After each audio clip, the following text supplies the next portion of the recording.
La traditionnelle rencontre entre le président du Faso et la diaspora a eu lieu hier à Harlem, dans la ville de New York. Les Burkinabés vivant aux États-Unis sont venus trouver des réponses à leurs préoccupations auprès du chef de l'État.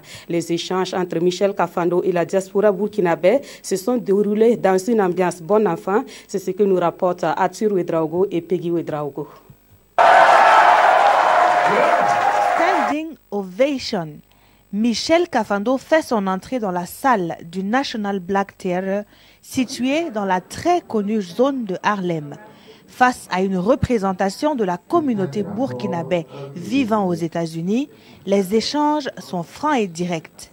L'armée nationale s'est débarrassée du RSP. Il faut contrôler, il faut maintenant que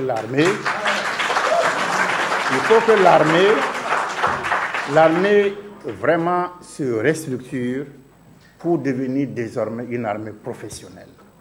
Il faut que les militaires, je l'ai dit, aussi bien devant les jeunes que devant leurs chefs, désormais, l'armée doit être au service du politique. La tâche est revenue au chargé d'affaires de l'ambassade du Burkina aux États-Unis de présenter la diaspora burkinabé. Elle est à la fois estudiantine, institutionnelle et issue du monde des affaires. Cette diaspora est ainsi dispersée dans les 50 États américains. Les derniers événements du Burkina Faso nous ont surpris et on s'est levé aussitôt comme un seul homme. On s'est concerté et on a organisé une manifestation devant les sièges des Nations Unies les 18 et 21 septembre. Et Michel Kafando de saluer cet attachement viscéral à la mère patrie tout en exhortant les uns et les autres à cultiver des valeurs comme l'entente, la solidarité et le patriotisme. S'il y a union là, c'est ça qui fait la force.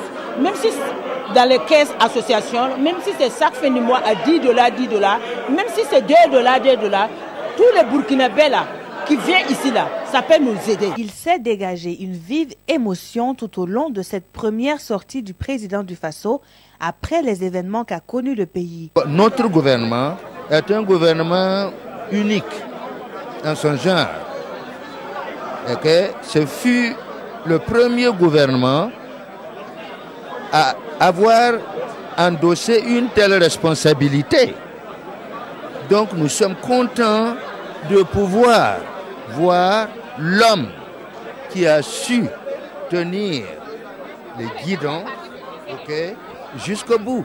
Ceux qui ont pris la parole ont salué ce retour à New York du président Kafando.